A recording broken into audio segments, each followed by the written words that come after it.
wabarakatuh. Alhamdulillah, senang sekali kita sudah bisa berjumpa kembali.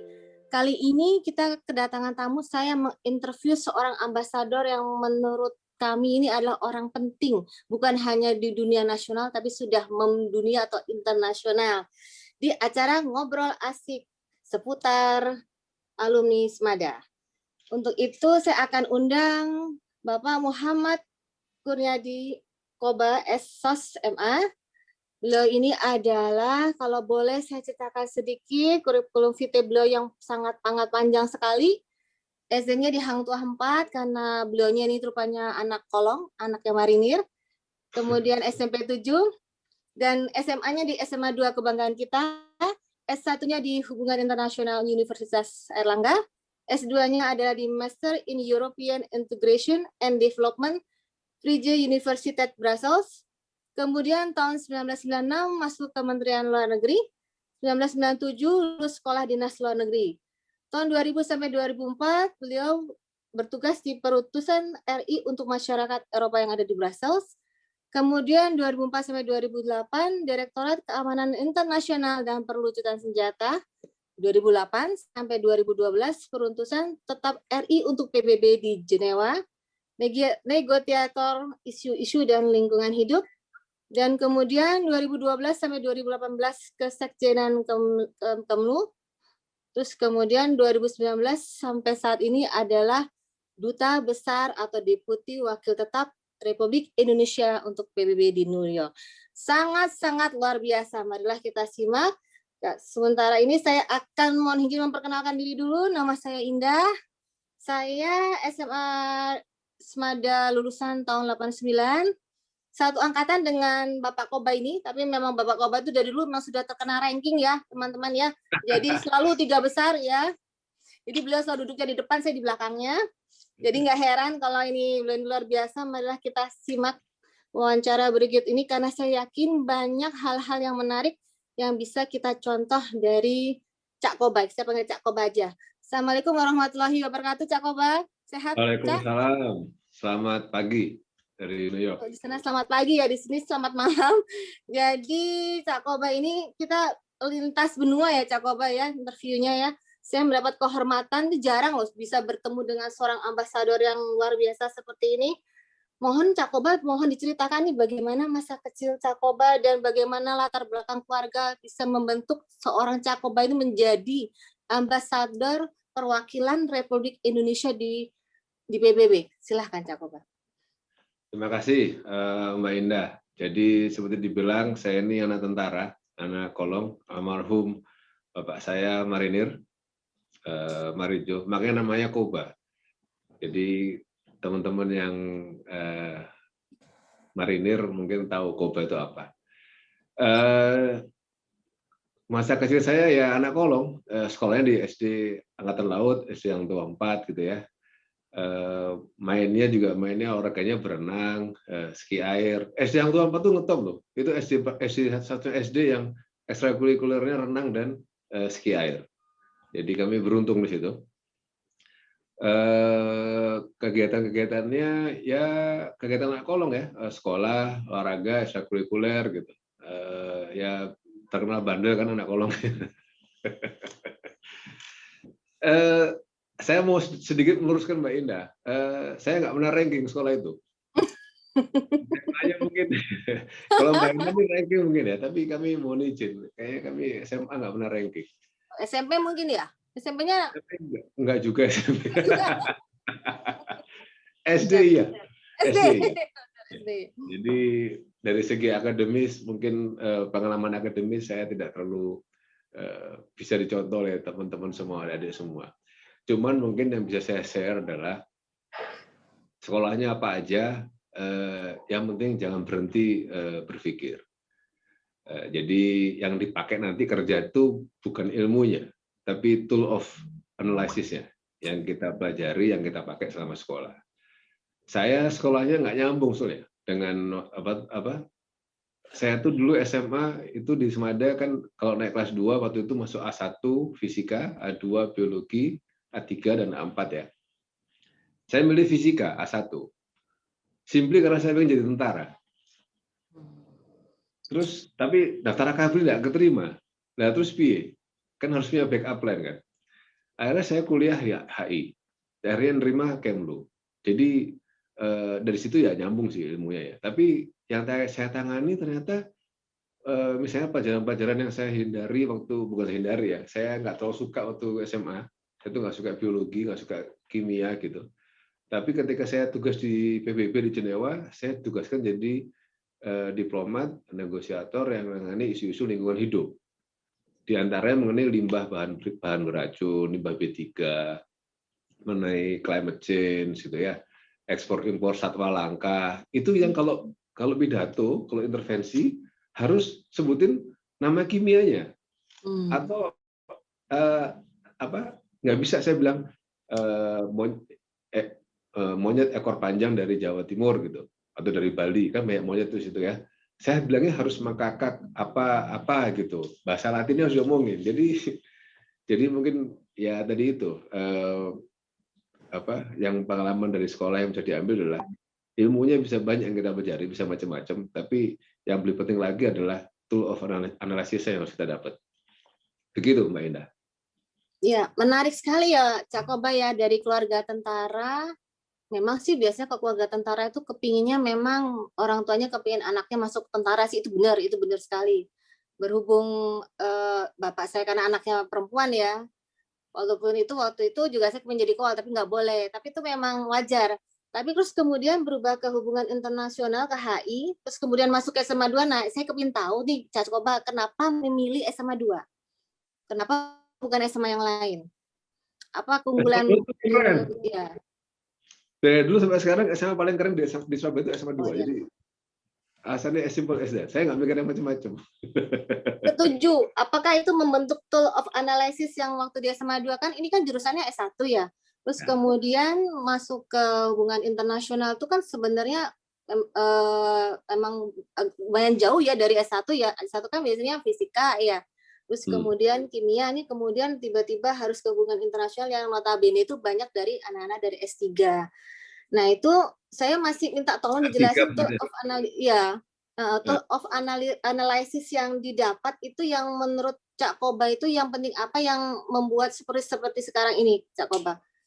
Yang menurut Cak Koba itu ada pengalaman yang menarik kok bisa sampai harus kenapa masuk HI, kemudian kenapa kok Kemenlu, terus apa yang membuat tool of analysis itu seperti apa gitu Cak Koba? Mungkin bisa dijelaskan lebih dalam lagi Cak Koba. Jadi kalau kita mungkin bisa ambil pelajarannya Jenderal Cina ya, Jenderal Sun Tzu. Kenali dirimu, kenali musuhmu. 1000 kali perang, 1000 kali menang. Waktu itu saya sebagai anak A1 mau masuk ke bidangnya A3 kan, HI. Jadi saya bikin assessment, saya kuatnya di mana dibanding teman-teman A3. Kan waktu itu hari pertama kalau nggak salah ujiannya itu bahasa Indonesia, PMP sama matematika ya kalau nggak salah ya. Ya, betul ya. Terus hari keduanya itu ada IPA, ada IPS, ada yang terpadu, dan bahasa Inggris. Jadi hari pertama saya bilang mungkin saya oke kalau bersaing hari pertama. Matematika mungkin saya oke, PMP sama bahasa Indonesia porsinya mungkin sama dengan teman-teman A3. Matematika mungkin saya lebih banyak dikit karena saya di A1. So saya nggak terlalu khawatir hari pertama. Hari kedua, nah ini IPC yang campuran itu sama bahasa Inggris. Wah, kalau yang IPC mungkin saya kalah nih. Tapi saya harus menang bahasa Inggris ya. Jadi saya beli buku grammar untuk SMP kelas 1 SMP sampai kelas 3 SMA. Saya pelajari habis. Jadi untuk waktu ujian dulu MPTN namanya ya, itu yang untuk bahasa Inggris saya nggak ada salah sama sekali. Salah cuma satu. Jadi itu, kenali dirimu, kenali musuhmu. Jadi nggak cuma ngalir gitu loh. Harus tahu mau ngapain ke depan itu. Apa yang ada depan mata itu apa bentuknya, barangnya apa, binatangnya apa, tantangannya gimana, itu pelajarin dulu. Jadi nggak ada apa istilahnya sluman selamat itu ya boleh sih gitu ya, pasrah ya. Tapi mungkin yang lebih benar mungkin tawakal ya. Jadi usaha dulu, baru habis itu berserah diri ya ke atas. Tapi kira-kira yang bisa saya pelajari dari situ. Dan itu ternyata kepake. Karena sebagai diplomat di Kemlu, yang ditangani juga macam-macam. Tidak hanya masalah politik, masalah ekonomi, masalah lingkungan hidup, masalah agama, Makanya di Kemlu tuh sekarang ada sarjana biologi, ada sarjana agama, lulusan IAIN juga ada, anak teknik juga banyak, anak IPB, jadi macam-macam. Selain anak politik, hukum, dan ekonomi ya. Tapi jadi range isu yang ditangani banyak. Iya, Cak. Ya. Ini menarik banget ya, Cak Koba. Ini benar-benar punya prinsip yang luar biasa ya. Kenali dirimu dan kenali musuhmu itu nggak semua orang punya prinsip seperti itu. Itu berguna buat generasi muda sekarang ya. Kenali dirimu, kenali musuhmu, usaha dan tawakal. Kalau Cak Koba, mungkin saya tarik undur ke belakang ya. Di guru-guru SMA 2 mungkin ada guru favoritnya Cak Koba yang membuat inspirasi sampai seperti ini mungkin Cak Koba?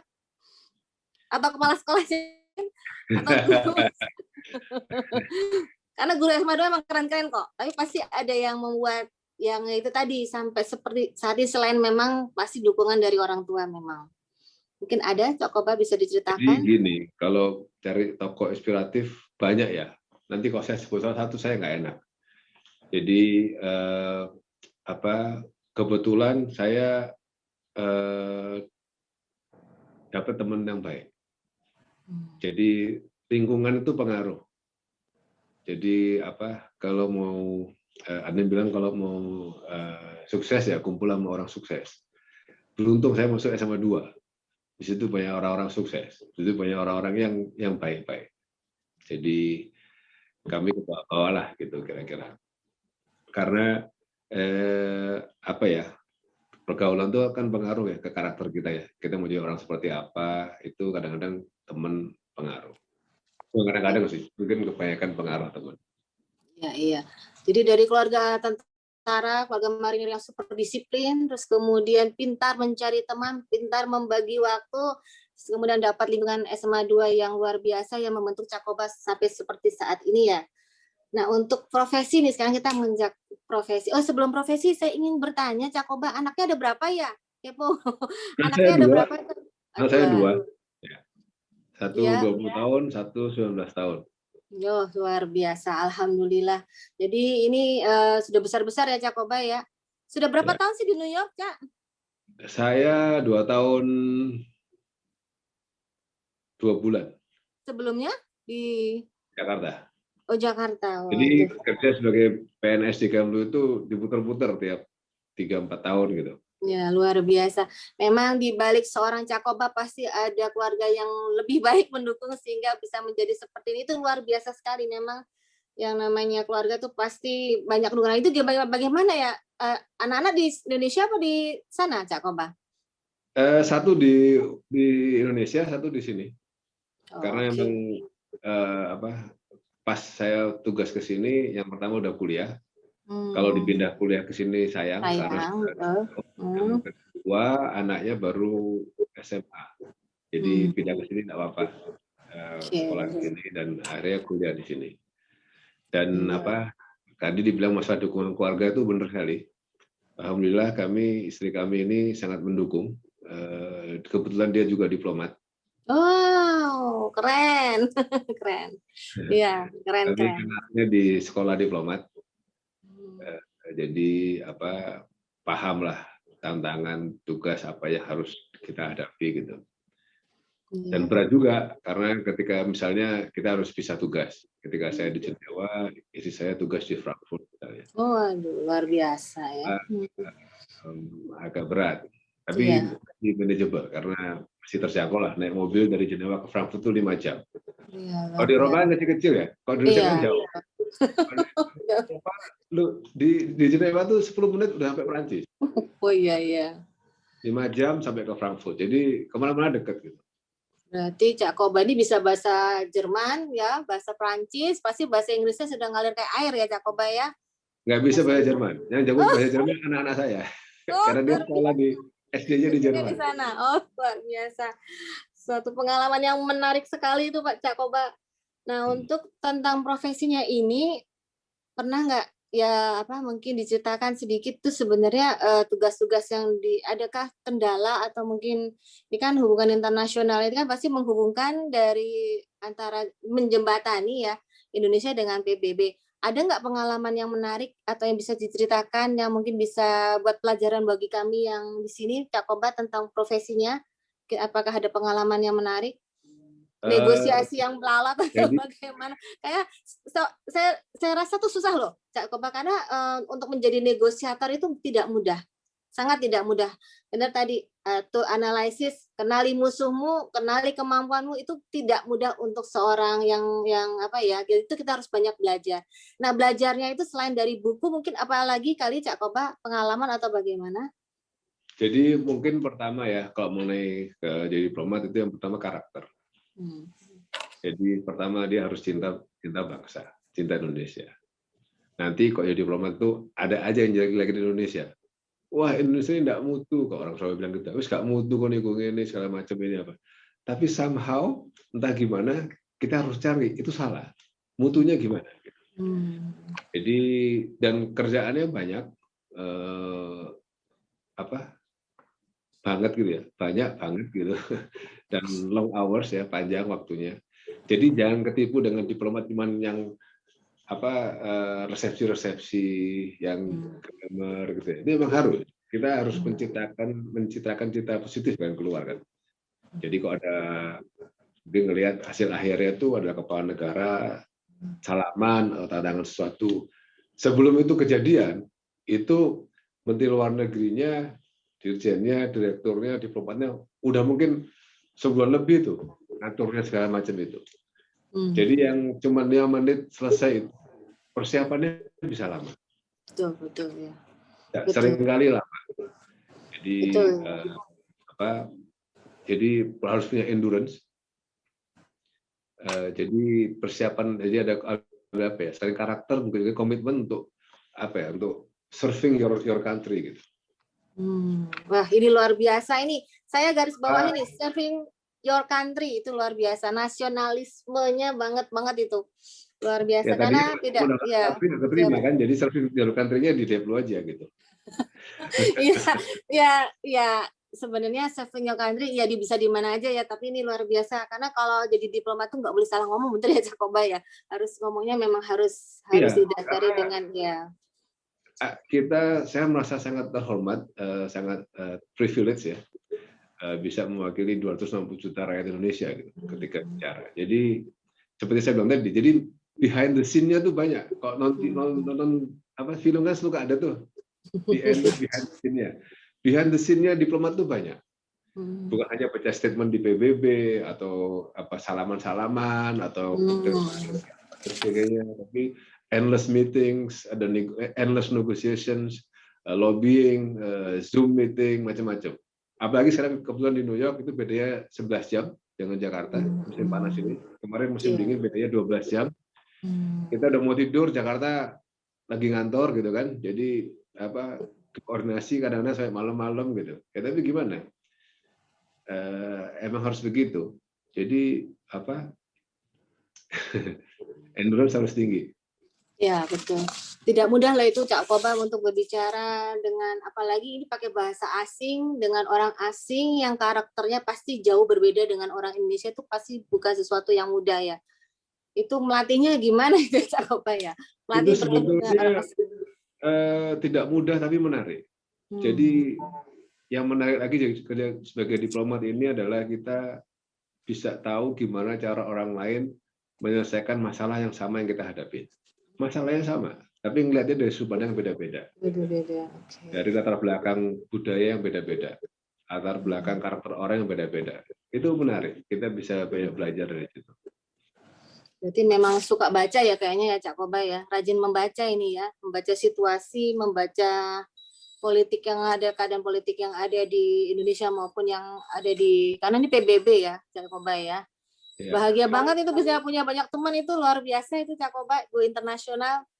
Nah, untuk ini saya juga ingin tanya nih Cak Koba mengenai value. Nah, ini mungkin ada tips-tips value untuk generasi yang akan datang. Apa value yang bisa dipetik oleh seorang Cak Koba untuk adik-adik kita di masa yang akan datang, seperti bagaimana?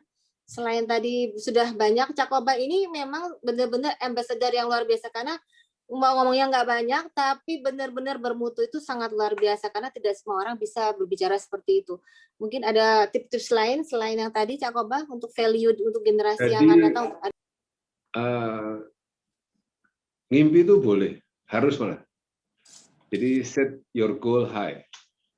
Kalau ngeset yang tinggi aja sekalian, ngapain ngeset rendah-rendah, nanggung gitu. Tinggi rendah kan sama-sama belum kecapean kan. Jadi set aja yang tinggi sekalian. Jangan ragu, kejar terus. Karena kadang-kadang gini ya, kita pikir yang baik, yang kita inginkan tuh pasti baik buat kita, padahal belum tentu. Jadi apa namanya? Yang kita pengen kan belum tentu yang terbaik buat kita, tapi yang Tuhan kasih, yang Allah kasih pasti yang terbaik buat kita. Ini mesti dipegang. Jadi kami kebetulan Islam, jadi kalau di kitab suci dibilang boleh jadi kamu benci sesuatu padahal itu baik buat kamu, dan boleh jadi pula kamu suka sesuatu tapi itu nggak baik buat kamu. Nah, Yang paling tahu itu Allah. Terus kalau kamu tidak suka sesuatu maka sabar, karena mungkin kamu tidak suka padahal Allah menjadikannya ada kebaikan yang baik di situ. Jadi ini supaya nggak putus asa gitu. Kadang-kadang kan wah mau kayak tadi tuh mau akabri nggak keterima, terus piye? Kan harus move on gitu kan. Ini setingkat jenderal bintang 2 ini, jangan-jangan ambasador ya. Jadi, terus apa namanya, jangan nunggu. Kalau bisa bikin, do it, jangan tunda. Jadi karena apalagi sekarang ya, sekarang saya lihat pace-nya orang hidup ini semakin cepat. Kita mulai dikit kelewat. Kalau dulu mungkin masih bisa besok. Oh, saingan masih ini. Wah, sekarang susah saingan. Jadi terus ini tadi kan tanya karena apa values yang bisa diwariskan dari seorang diplomat ya. Jadi embrace diversity. Jadi keanekaragaman itu justru itu membuat kita kuat ya, solid. Ya, itu luar biasa itu ya. Jadi kita adaptif, kita terbuka terhadap perubahan gitu, tanpa kehilangan karakter kita. Saya kasih contoh sedikit. Saya makan siang pertama sebagai diplomat itu di Komisi Eropa. Lagi ada sidang. Begitu mau makan, sidangnya ini level cumpret ya. Istilahnya cumpret, kacung kampret. Masih diplomat sangat junior, baru penempatan pertama. Terus kita dijak makan sama host kita Komisi Eropa. Terus ketika masuk, terus nanti kita sidangnya di ruang ini selama 3 hari ke depan, kita makan siang di sini, ayo kita mulai makan gitulah, basa-basi biasa bla bla bla gitu.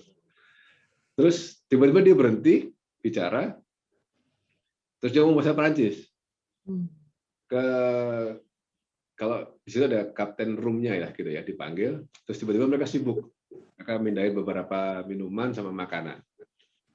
Terus habis itu dia ngomong lagi kita, mohon maaf ya, ini kita sidang dengan diplomat dari ASEAN, itu ada orang Indonesia, ada orang Malaysia, ada orang Brunei, ada diplomat dari situ yang kemungkinan besar pasti beragama Islam. Kok kita ada pork sama alkohol di sini. Jadi mohon maaf, it will not happen for the next 3 days katanya. Itu menunjukkan apa? Menunjukkan bahwa dia aja merespek kita. Jadi kita harus respect juga jadi diri kita. Jadi tadi saya bilang embrace diversity, keberagaman. Kita juga harus jaga karakter kita.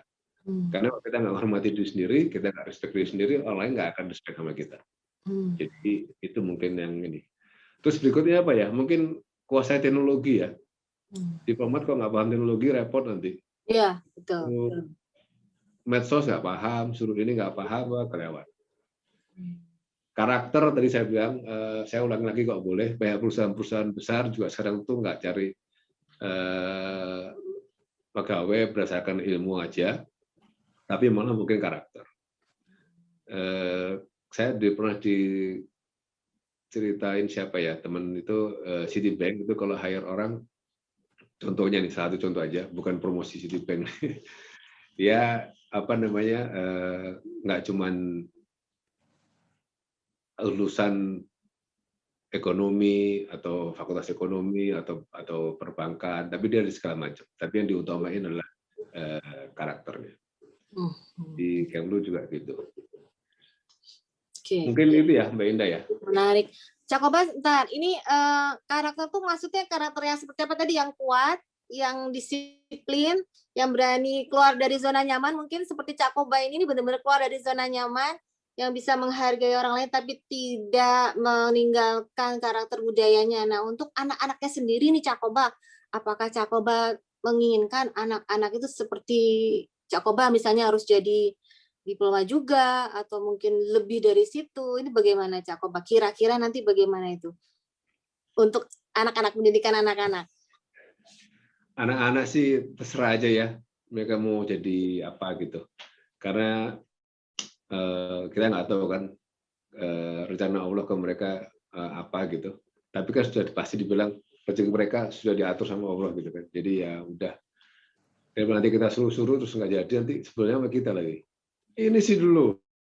Aku suruhnya, nah udah. Luar biasa. Jadi dulu waktu masuk tentara itu nggak disuruh ya Cakoba ya, memang kemauan sendiri ya. Waktu Enggak. dulu, Iya. enggak ya, luar biasa. Tapi memang Allah. Ya. Tiap hari saya ingat bapak saya kan kalau apalagi kalau angkatan laut tuh kalau mau upacara kan pakai putih-putih gitu kan. Oh iya, betul. Dulu kan kancingnya masih pakai yang di braso ya dulu ya. Braso, betul. Braso, waduh, kancingnya ada 2 lusin mungkin kancingnya itu. Belum ya. pedangnya. Ya, betul. Sepatu ya, putih itu kan gampang kotor harusnya putih ya. Ya, tapi betul. enggak itu kalau angkatan laut sepatu putih makin terus, heran saya. Jadi saya lihat wah kayaknya menarik di tentara ini. Ternyata ini juga jadi tentara perdamaian PBB, salah ya bukan ya. Tapi memang sangat-sangat luar biasa. Tugasnya dengan tentara mungkin sama ya, menjaga bangsa dan negara ya. Cuman beda form, uniformnya beda ya. Mungkin ya. Ini benar-benar luar biasa ini Cakoba. Saya tuh terima kasih sekali Cakoba ini. Sebenarnya sudah cukup ya. Mungkin ada tambahan Cakoba dari pesan-pesan lagi mungkin untuk adik-adik kita. Selain yang tadi, ada lagi pesan-pesan?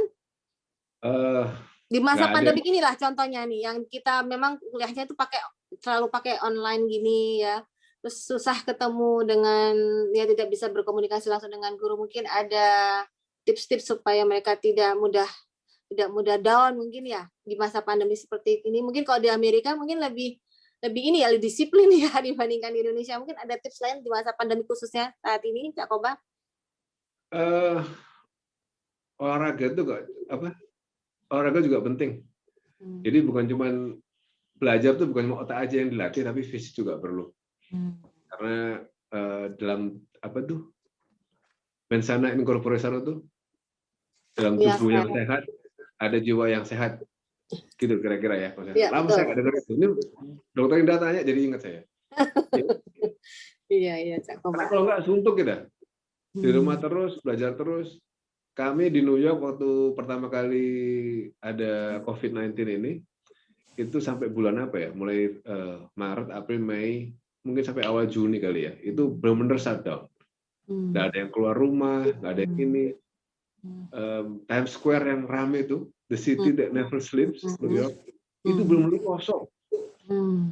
Nggak ada orang lewat, nggak ada apa. Di perumahan kami malah semakin banyak berkicau burung karena orang nggak ada yang lewat. Jadi binatang-binatang banyak keluar, tupai semakin banyak, mesti peran jajan, benar-benar nggak ada orang. Nah kalau kita nggak keluar ya, tapi keluar juga takut waktu itu kan. Iya.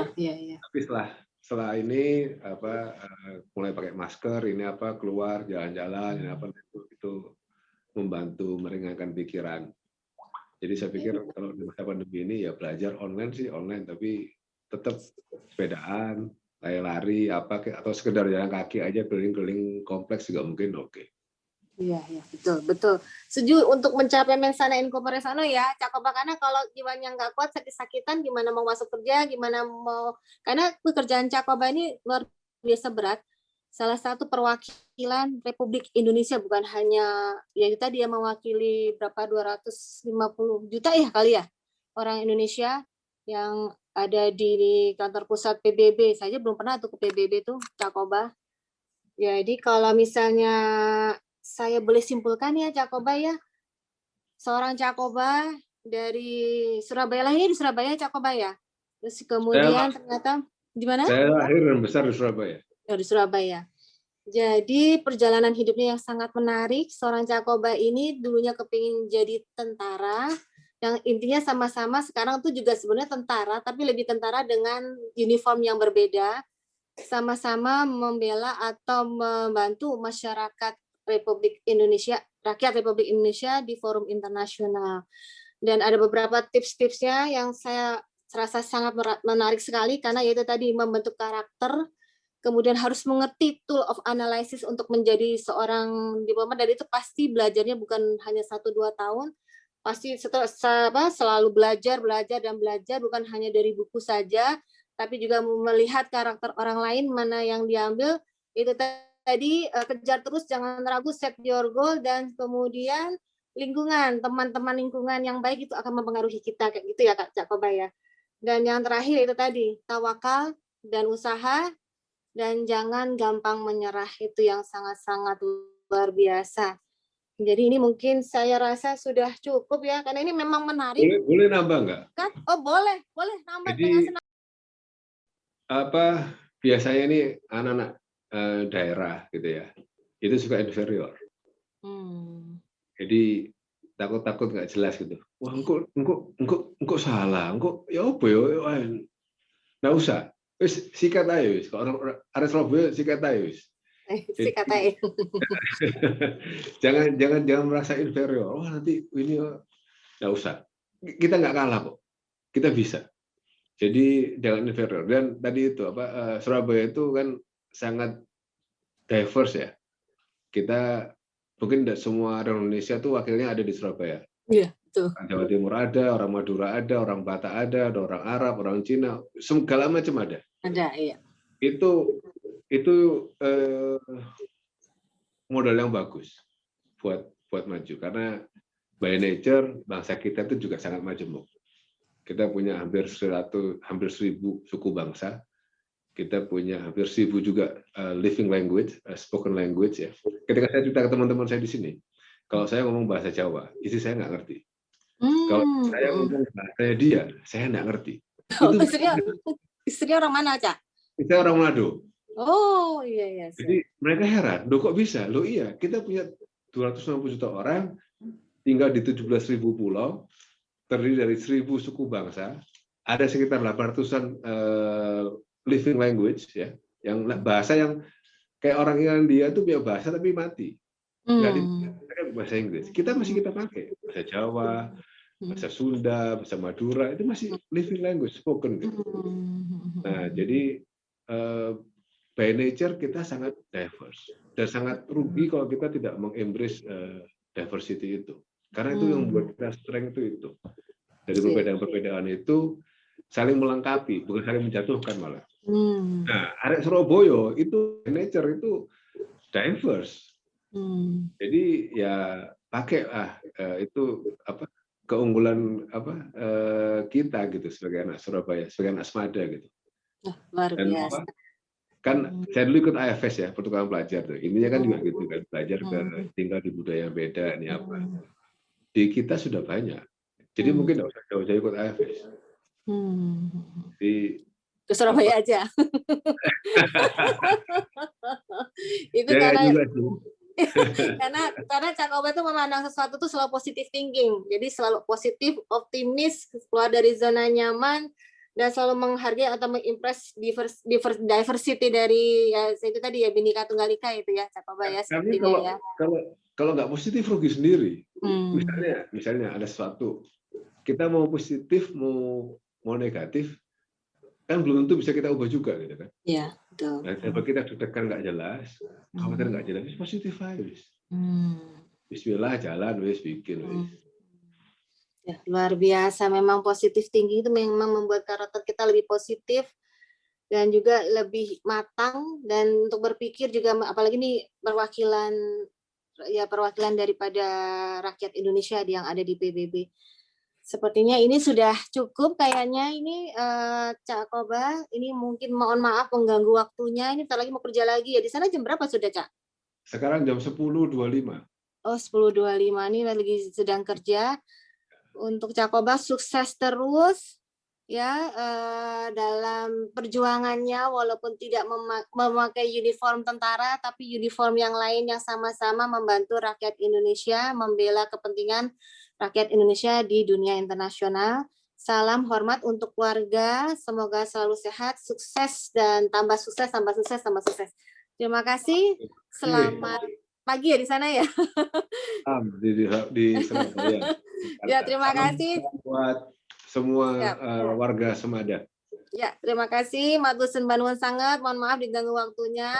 Jadi itu teman-teman Semada sekalian, sudah akan saya akhiri ngobrol asik seputar alumni. Ini adalah salah satu ambassador kebanggaan kita dari SMA 2. Nanti berikutnya ada lagi wawancara dengan yang luar biasa lain dari segi masing-masing bidang ilmu. Terima kasih. Waalaikumsalam warahmatullahi wabarakatuh. Salam hormat buat semua. Terima kasih Cakoba. Pamit undur diri. Terima kasih.